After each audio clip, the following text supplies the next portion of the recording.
Assalamualaikum warahmatullahi wabarakatuh. Kami dari kelompok 6 ingin mempresentasikan mata kuliah akuntansi keuangan menengah 2, chapter 19, itu pajak penghasilan. Jadi di akuntansi untuk pajak pendapatan itu kita bakal bahas yang pertama dasar-dasar akuntansi pajak penghasilan, lalu akuntansi untuk operasi rugi bersih, penyajian laporan keuangan, dan pemeriksaan kembali metode aset dan kewajiban. Dasar-dasar akuntansi pajak penghasilan. Perusahaan harus mengajukan pengembalian pajak penghasilan mengikuti pedoman yang dikembangkan oleh otoritas perpajakan, sehingga mereka dapat menghitung hutang pajak berdasarkan peraturan perpajakan dan menghitung beban pajak penghasilan berdasarkan IFRS. Jumlah yang dilaporkan sebagai beban pajak akan sering berbeda dari jumlah hutang pajak kepada otoritas perpajakan. Lalu di sini ada ilustrasinya, yaitu Chelsea In melaporkan pendapatan sebesar $130.000 dan biaya $60.000 dari masing-masing 3 tahun pertama operasi. Untuk tujuan pajak, Chelsea melaporkan biaya yang sama kepada otoritas pajak di masing-masing tahun. Chelsea melaporkan pendapatan kena pajak sebesar $100.000 pada tahun 2011, lalu $150.000 pada tahun 2012, dan $140.000 pada tahun 2013. Apa efek pada rekening pelaporan jumlah yang berbeda dari pendapatan untuk IFRS terhadap pajak? Ini ada pelaporan IFRS versus pelaporan pajak. Pada pelaporan IFRS, pendapatannya itu yang diakui 130.000 pada 2011, 2012 130.000, 2013 130.000. Ya, totalnya 390.000. Untuk bebannya sama semua 60.000, total 180.000. Hingga pendapatan keuangan sebelum pajaknya itu masing-masing tahun 70.000. Dan beban pajak penghasilannya sebesar 40% tiap tahunnya juga masing-masing 28.000. Sedangkan pada di pelaporan pajaknya pendapatan yang diakui itu pas tahun 2011 100.000, 2012 150.000, dan 2013 140.000. Ini totalnya 390.000. Untuk bebannya sama seperti pelaporan IFRS. Utang pajak penghasilannya juga 40%, tetapi hasilnya berbeda karena pendapatannya tiap tahun juga beda. Nah, kalau dibandingkan, terdapat selisih 12.000 pada tahun 2011, 8.000 pada 2012, dan 4.000 pada 2003, minus 4.000 pada 2013. Hingga selisih totalnya 0. Jurnalnya. Pada akhir tahun 2011, Chelsea membuat entry berikut untuk merekam pajak penghasilan. Beban pajak penghasilan sebesar 24.000 di debit, dan hutang pajak penghasilan sebesar 16.000 sama hutang pajak tanggungan 17.000. Karena SAK dan ketetapan perpajakan banyak memiliki perbedaan, penentu laba akuntansi atau financial income dan penghasilan kena pajak atau laba fiskal, taxable income, juga seringkali menghasilkan perbedaan.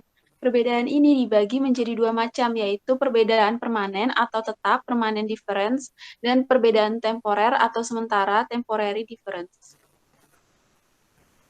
Perbedaan permanen. Perbedaan ini disebabkan oleh berbagai provisi dari Undang-Undang Perpajakan yang menentukan beberapa jenis pendapatan yang dibebaskan dari pajak penghasilan tidak kena pajak, non-taxable income, dan beberapa jenis beban yang tidak boleh dikurangkan, atau non-deductible expense. Jenis perbedaan tetap yaitu yang pertama penghasilan yang telah dipotong PPh final, yang kedua penghasilan yang bukan merupakan objek pajak, yang ketiga pengeluaran termasuk dalam beban yang tidak boleh dikurangkan, dan yang keempat pengeluaran yang tidak termasuk dalam beban yang boleh dikurangkan. Contoh-contoh perbedaan tetap adalah pendapatan bunga deposito karena bersifat final, uang yang dihasilkan dari polis asuransi jiwa, bunga yang diterima dari obligasi pemerintah, beban entertainment yang tidak disertai bukti-bukti yang sah, denda karena pelanggaran hukum, dan pembayaran premium asuransi jiwa.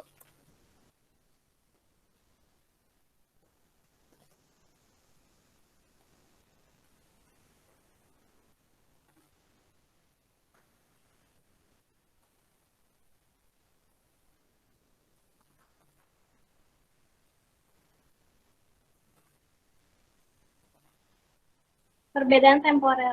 Perbedaan temporer adalah perbedaan antara laba akuntansi dan penghasilan kena pajak yang disebabkan oleh ketentuan perpajakan dan memberikan pengaruh di masa mendatang dalam jangka waktu tertentu, sehingga pengaruh terhadap laba akuntansi dan penghasilan kena pajak akhirnya menjadi sama. Perbedaan temporer dibagi menjadi dua. Yang pertama, perbedaan temporer kena pajak atau taxable temporary differences. Yang kedua, perbedaan yang boleh dikurangkan atau deductible temporary difference. Perbedaan temporer juga. Yang pertama, perbedaan temporer kena pajak atau taxable temporary differences adalah perbedaan yang menimbulkan suatu jumlah kena pajak dalam penghitungan laba fiskal periode mendatang pada saat nilai tercatat aset dipulihkan atau nilai tercatat kewajiban tersebut dilunasi. Jumlah pajak penghasilan yang diharapkan akan dibayar pada penghasilan kena pajak tambahan di masa mendatang akan dicatat pada neraca sebagai kewajiban pajak tangguhan atau deferred tax liability atau DTL. Contoh-contoh kewajiban pajak tangguhan. Yang pertama, metode penjualan pencicilan atau installment sales method. Untuk tujuan perpajakan menggunakan dasar kas, sedangkan untuk pelaporan keuangan atau financial reporting menggunakan dasar akrual untuk pengakuan pendapatan penjualannya. Lalu keuntungan yang belum direalisasi untuk trading securities. Keuntungan tersebut akan diakui untuk tujuan pelaporan keuangan, sedangkan untuk tujuan perpajakan keuntungan akan diakui pada saat sekuritas tersebut dijual. Perbedaan metode penyusunan aset tetap untuk tujuan pelaporan keuangan dan perpajakan. Lalu maksudnya yang B, perbedaan yang boleh dikurangkan atau deductible temporary differences adalah perbedaan temporer yang menimbulkan suatu jumlah yang boleh dikurangkan dalam perhitungan laba fiskal periode mendatang pada saat nilai tercatat aset dipulihkan atau nilai tercatat kewajiban tersebut dilunasi. Jumlah penangguhan pajak penghasilan yang diharapkan ini akan dicatat pada neraca sebagai aset pajak tangguhan atau deferred tax asset atau DTA.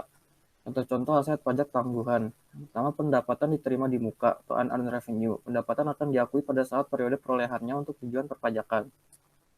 Tapi akan ditangguhkan pengakuan pendapatannya pada periode mendatang untuk tujuan pelaporan keuangan. Lalu yang kedua, beban garansi atau warranty expense atau beban piutang tak tertagih atau BT expense akan dikurangkan untuk tujuan perpajakan ketika telah benar-benar terjadi, namun akan menjadi akrual pada tahun penjualan untuk tujuan pelaporan keuangan. Kerugian yang ketiga, kerugian yang belum direalisasi untuk trading securities. Kerugian tersebut akan diakui untuk tujuan pelaporan keuangan, sedangkan tujuan perpajakan akan diakui pada saat sekuritas tersebut dijual. Akuntansi untuk kerugian operasi bersih. Kerugian operasi bersih adalah biaya yang dapat dikurangkan dari pajak melebihi pendapatan kena pajak.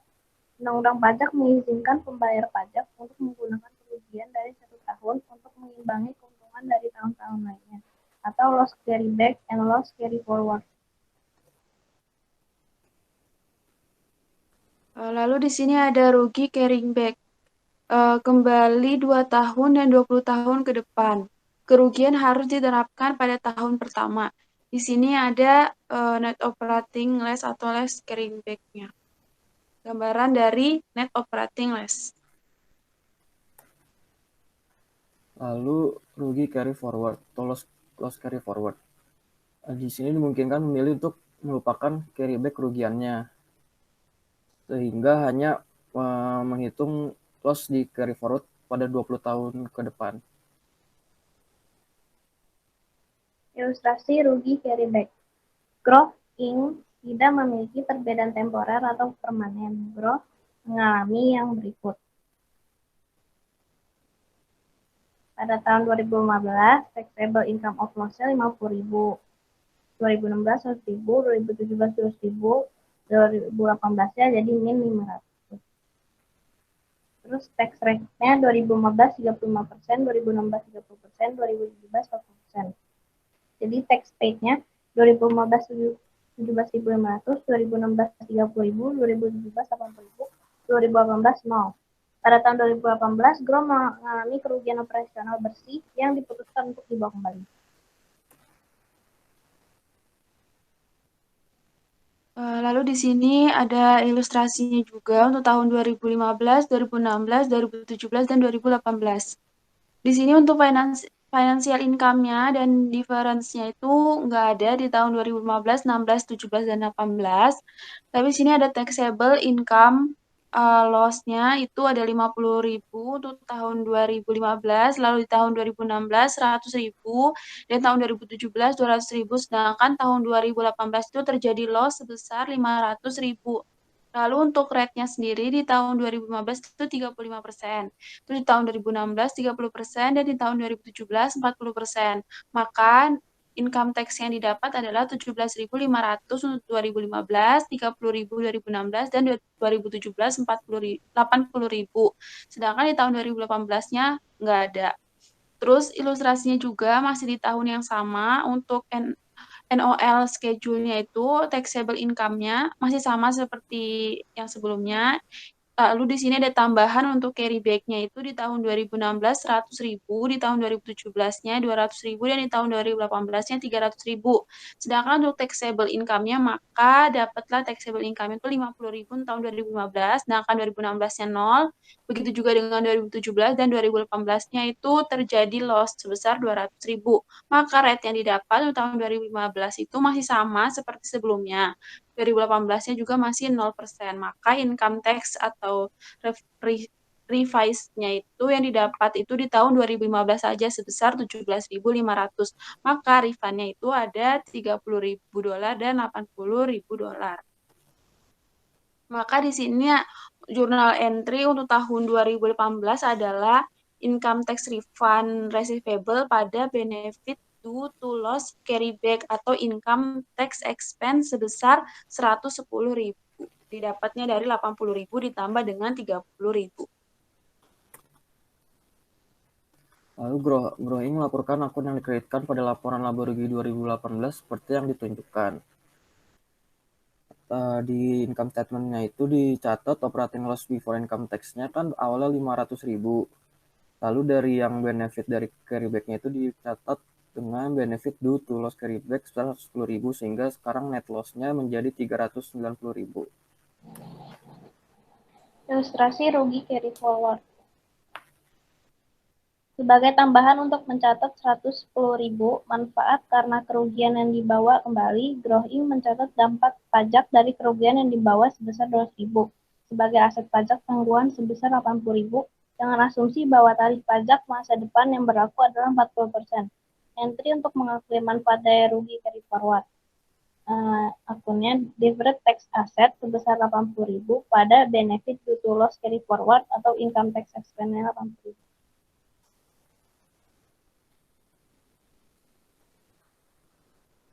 Kedua akun yang dikreditkan tersebut adalah pos beban pajak kontra penghasilan yang disajikan GRO pada laporan laba rugi tahun 2018 yang ditampilkan, yaitu GRO income statement parsialnya untuk tahun 2018 adalah operating loss before income tax-nya itu sebesar 500.000, lalu ada income tax benefit yang mencakup benefit due to loss carryback-nya sebesar $110.000, lalu ada benefit due to loss carry forward-nya sebesar $80.000, maka dapatlah income tax benefit-nya $190.000 yang mengurangi dari operating loss before income tax-nya, maka net loss-nya itu didapat $310.000. Untuk 2019, asumsikan bahwa GRO kembali ke operasi yang menguntungkan dan memiliki penghasilan kena pajak 250.000 sebelum penyesuaian untuk carry forward atau operating loss, dikenakan tarif pajak 40%. Sehingga kan berarti tadi di tahun 2018 taxable income-nya 500.000, terus ada carry back-nya 300.000, sehingga taxable income-nya min 200.000 dengan rate 40%, hingga income tax-nya itu minus 80.000. Sedangkan pas di 2019 ternyata mengalami keuntungan, hingga taxable income-nya itu 250.000 Dan carry forward-nya dari yang 2018 kan masih ada 200.000, sehingga di 250.000 itu dikurangi 200.000, sehingga taxable income-nya sisa 50.000 dan rate-nya masih sama 40%, sehingga income tax pada tahun 2019 itu 20.000. Lalu berarti dicatat jurnal pada tahun 2019-nya itu income tax expense sebesar 100.000, pada deferred tax asset sebesar 80.000, dan income tax payable sebesar 20.000. Laporan laba rugi tahun 2019 tidak melaporkan pengaruh pajak baik dari kerugian yang dibawa kembali atau akumulasi kerugian karena Growth telah melaporkan keduanya sebelumnya. Jadi income statement pada tahun 2019-nya income before income tax sebesar 250.000, terus income tax expense current-nya 20.000, deferred-nya 80.000, jadi totalnya 100.000. Jadi net income-nya sebesar 150.000. Lalu masuk ke penyajian laporan keuangan. Di sini untuk laporan posisi keuangannya itu aset, pajak tangguhan, dan kewajiban pajak tangguhan juga diakui dan diukur terpisah, tetapi mungkin saling hapus dalam laporan posisi keuangan. Aktiva pajak tangguhan bersih atau kewajiban pajak tangguhan bersih dilaporkan pada bagian tidak lancar pada laporan posisi keuangan. Itu ada contohnya sebagai berikut perbedaan temporernya. Di sini ada hasil pajak tangguhan, ada aset dan kewajiban. Yang pertama, sewa dikumpulkan di muka, diakui pada saat diperoleh untuk tujuan akuntansi dan ketika diterima untuk tujuan pajak. Itu sebesar $42.000 masuk ke aset. Lalu yang kedua, penggunaan depresiasi garis lurus untuk tujuan akuntansi dan penyusutan dipercepat untuk tujuan pajak sebesar $214.000 masuk ke kewajiban. Lalu yang ketiga, pengakuan keuntungan pada penjualan angsuran selama periode penjualan untuk tujuan akuntansi dan selama periode pengumpulan untuk tujuan pajak. Masuk di kewajiban sebesar $45.000. Lalu yang keempat, kewajiban garansi diakui untuk tujuan akuntansi pada saat penjualan untuk tujuan pajak pada waktu yang dibayar.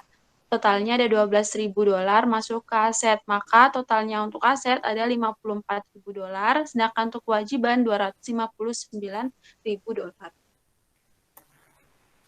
Lalu pada laporan laba rugi, perusahaan mengalokasikan beban atau manfaat pajak penghasilan ke yang pertama operasi yang dilanjutkan, kedua operasi dalam penghentian, tiga pendapatan komprehensif lainnya, dan yang keempat penyesuaian periode sebelumnya. Komponen beban atau manfaat pajak penghasilan dapat mencakup pertama beban atau manfaat pajak ini, kedua setiap penyesuaian yang diakui pada periode pajak saat periode sebelumnya, ketiga jumlah beban pajak tangguhan atau manfaat yang berkaitan dengan originasi dan kembalikan perbedaan temporer. Yang keempat, jumlah beban pajak tangguhan atau manfaat yang berkaitan dengan perubahan tarif pajak atau pengenaan pajak baru. Dan yang terakhir, jumlah manfaat yang timbul dari kerugiannya sebelumnya tidak dikena pajak, kredit pajak, atau perbedaan temporer periode sebelumnya yang digunakan untuk mengurangi arus dan beban pajak tangguhan.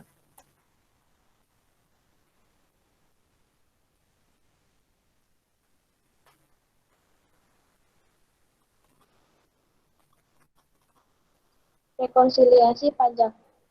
Perusahaan menyediakan yang pertama rekonsiliasi numerik antara beban pajak dan produk laba akuntansi dikalikan dengan tarif pajak yang berlaku, yang juga mengungkapkan dasar tarif pajak yang berlaku dihitung, atau rekonsiliasi numerik antara tarif pajak efektif rata-rata dan tarif pajak yang berlaku, yang juga mengungkapkan dasar perhitungan tarif pajak yang berlaku. Lalu masuk ke soal dan jawaban. Di sini ada exercise 19.6. Identifikasi perbedaan sementara atau permanen. Item berikut biasanya dicatat secara berbeda untuk tujuan pelaporan keuangan daripada untuk tujuan perpajakan. Instruksinya, untuk setiap item di bawah, tunjukkan apakah itu melibatkan yang pertama, perbedaan temporer yang akan menghasilkan jumlah yang dapat dikurangkan di masa depan dan oleh karena itu biasanya akan menimbulkan aset pajak penghasilan tangguhan. Yang kedua, perbedaan temporer yang akan mengakibatkan jumlah kena pajak di masa depan dan oleh karena itu biasanya akan menimbulkan kewajiban pajak penghasilan tangguhan. Yang ketiga, perbedaan permanen. Gunakan nomor yang sesuai untuk menunjukkan jawaban Anda untuk masing-masing. Yang A-nya itu sistem penyusutan dipercepat digunakan untuk tujuan perpajakan. Dan metode penyusutan garis lurus digunakan untuk tujuan pelaporan keuangan untuk beberapa aset pabrik. Yang A itu jawabannya yang kedua. Lalu yang B itu seseorang tuan tanah mengumpulkan sejumlah uang sewa di muka. Sewa yang diterima dikenakan pajak pada periode saat diterima. Yang B itu jawabannya 1. Yang C beban-beban timbul untuk memperoleh penghasilan bebas pajak. Yang C jawabannya itu yang ketiga. Yang D biaya jaminan dan jaminan diestimasi dan diakrualkan untuk tujuan pelaporan keuangan. Yang D jawabannya itu 1. Yang E penjualan angsuran investasi dicatat dengan metode akrual untuk tujuan pelaporan keuangan dan metode angsuran untuk tujuan perpajakan. Yang E jawabannya dulu yang kedua. Yang F bunga diterima atas investasi di pemerintahan bebas pajak kewajiban. Yang F jawabannya itu yang kedua juga. Yang G untuk beberapa aset depresiasi garis lurus digunakan untuk tujuan pelaporan keuangan dan pajak, tetapi umur aset lebih pendek untuk tujuan perpajakan. Yang G jawabannya yang ketiga. Yang H laporan pajak melaporkan pengurangan 80% dari dividen yang diterima dari berbagai perusahaan. Metode biaya digunakan dalam akuntansi untuk investasi terkait untuk tujuan pelaporan keuangan. Itu jawabannya 3 juga. Yang I, estimasi kerugian atas tuntutan hukum dan klaim yang masih harus dibayar buku. Kerugian ini dapat dikurangkan dari pajak pada periode terkait kewajiban diselesaikan. Yang I jawabannya itu yang ketiga juga. Itu yang J, beban opsi saham diakui untuk pelaporan keuangan tujuan. Jawabannya yang pertama.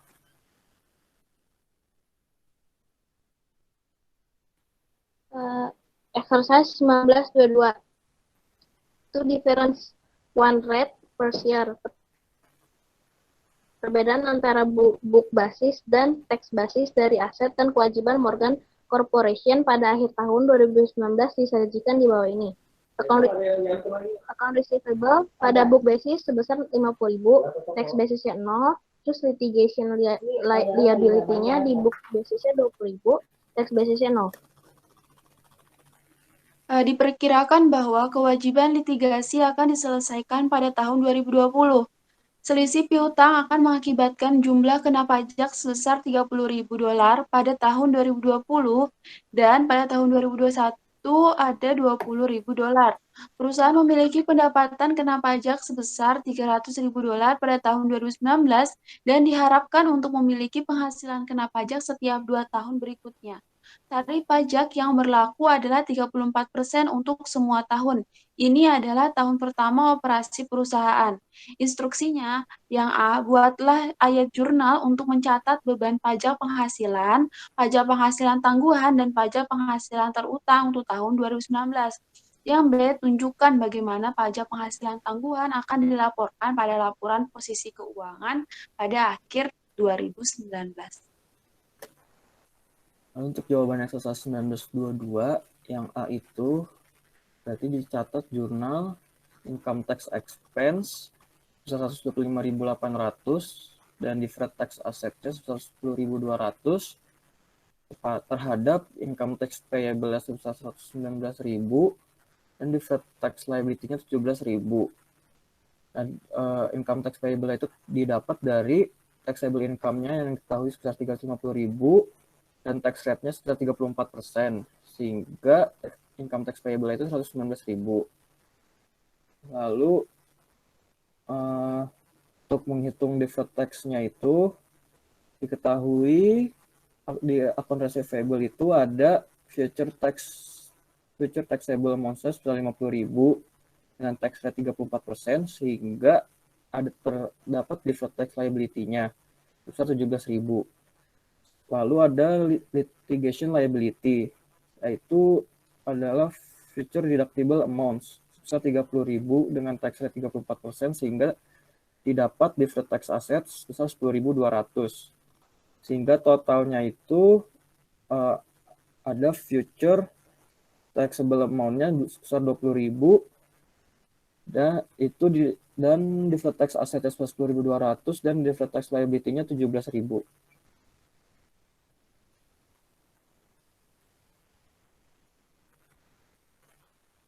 Lalu di sini ada deferred tax liability at the end of 2013 itu sebesar $17.000. Di sini juga ada deferred tax liability at the beginning of 2013 itu nggak ada atau nol. Maka deferred tax expense untuk tahun 2013 atau increase required in deferred tax liability sebesar $17.000. Deferred tax asset untuk tahun akhir 2013 itu sebesar 10.200, sedangkan deferred tax asset untuk 2013 awal itu nggak ada. Maka deferred tax benefit for 2013 atau increase required in deferred tax asset-nya itu dapat $10.200. Lalu deferred tax expense untuk tahun 2013-nya sebesar $17.000. Lalu tadi deferred tax benefit-nya juga didapat sebesar 10.200 untuk mengurangi deferred tax expense tahun 2013. Maka didapatnya net deferred tax expense untuk tahun 2013 adalah sebesar 6.800.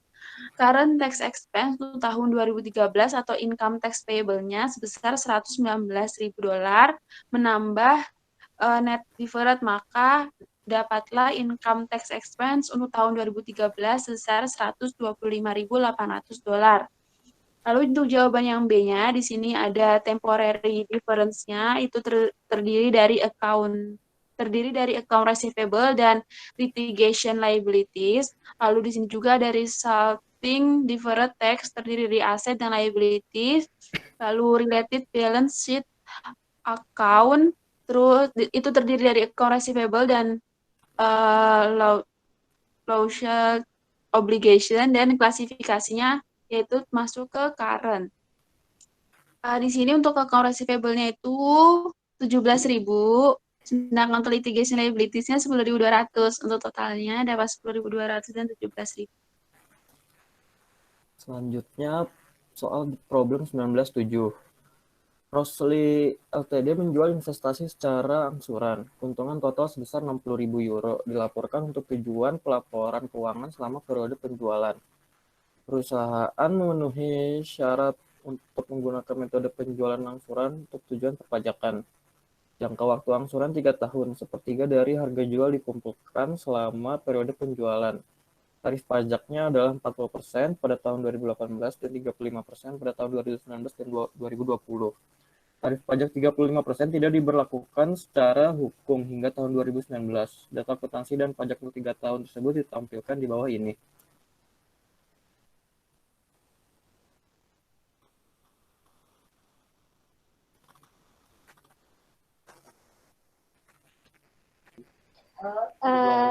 Pada tahun 2018, tax rate-nya 40%. Terus income before temporary difference-nya, finance accounting-nya sebesar 70.000. Terus temporary difference-nya 60.000, jadi income-nya 130.000. Terus di tax return-nya income before temporary difference-nya 70.000, di temporary difference-nya 20.000, jadi income tax-nya 90.000. Pada tahun 2019, income before temporary difference-nya 70.000, tax return-nya 70.000, terus temporary difference-nya 0, terus temporary difference-nya 20.000. Jadi income-nya pada tahun 2019 di financial accounting 70.000, di tax return 90.000. Terus pada tahun 2020 di income before temporary difference-nya 70.000 di financial accounting, terus di tax return-nya 70.000. Terus temporary difference-nya 0 sama 20.000. Jadi income-nya 70.000 sama 90.000. Ini instruksinya adalah yang pertama, yang A, siapkan ayat jurnal untuk mencatat beban pajak penghasilan tangguhan, dan pajak penghasilan terhutang pada setiap akhir tahun. Tidak ada pajak penghasilan tangguhan di awal tahun 2018. Yang B, jelaskan bagaimana pajak tangguhan akan muncul di laporan posisi keuangan setiap akhir tahun. Dan yang C, buat draft bagian beban pajak penghasilan dalam laporan laba rugi untuk masing-masing tahun, dimulai dengan pendapatan sebelum pajak penghasilan.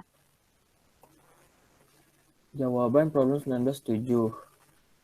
Yang A itu dihitungnya terdapat pre-tax financial income-nya itu pada 2014 130.000, pada 2015 70.000, 2016 70.000 juga. Taxable income-nya dari ketiga tahun tersebut 90.000. Hingga temporary difference originating atau reversing-nya itu pada 2014 40.000, 2015 data reversing 20.000, 2016 juga 20.000. Hingga kumulatif temporary difference at the beginning of the year 2014 itu masih 0, 2015 itu 40.000, 2016 20.000. Kumulatif temporary difference at the end of the year-nya 2014 40.000, 2015 20.000, dan 2016 udah 0. Maka pencatatan jurnalnya itu pada tahun 2014 income tax expense sebesar 52.000, kepada income tax payable 36.000, dan deferred tax liability sebesar 16.000. Lalu income tax payable-nya itu didapat dari taxable income pada 2014 yang sebesar 90.000 itu dikali pajaknya sebesar 40%, hingga dapat tax expense-nya itu 36.000. Lalu perhitungan untuk deferred tax asset atau liability-nya itu di akun installment account receivable-nya itu terdapat future taxable amount sebesar 40.000 dengan tax rate 40%, sehingga terdapat deferred tax liability sebesar 16.000.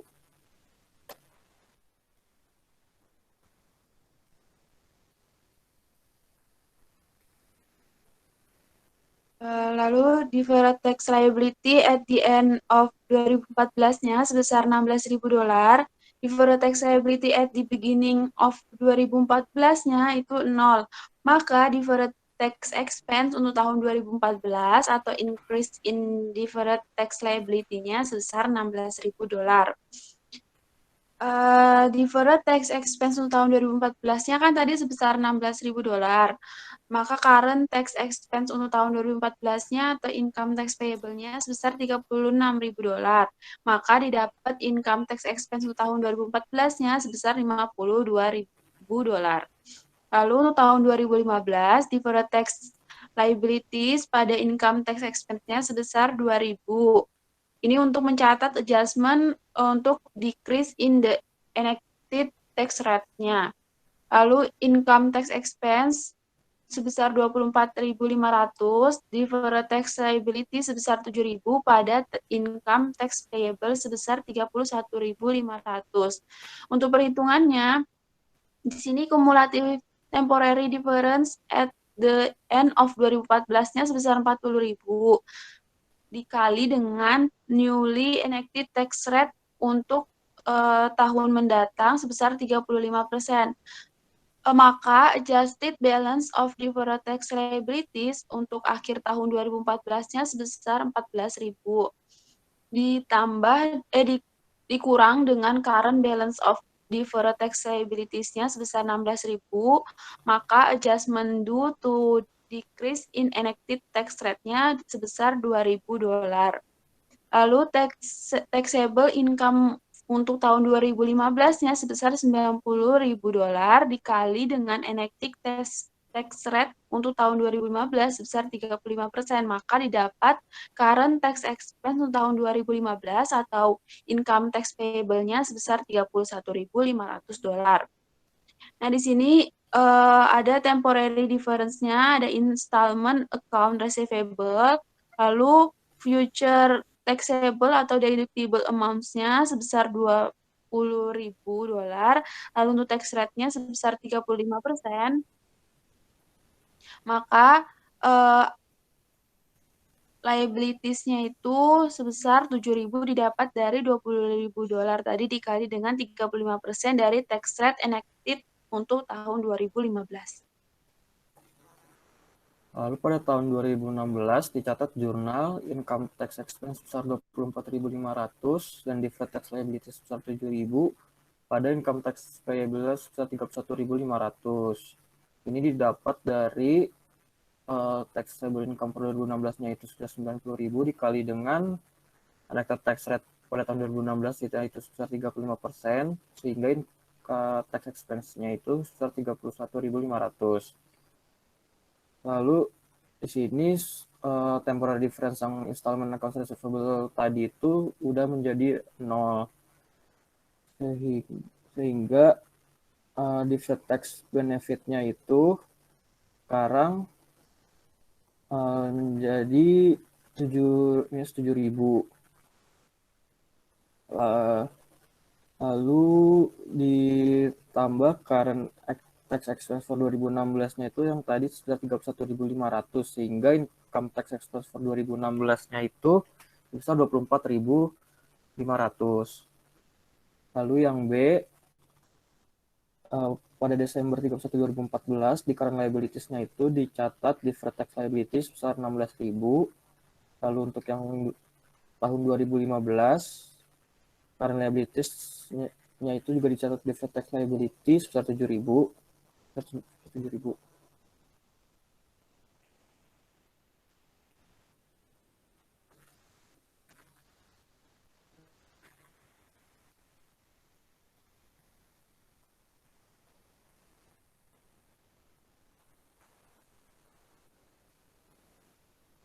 Untuk yang C, pada 2014 itu terdapat income before income tax-nya 130.000.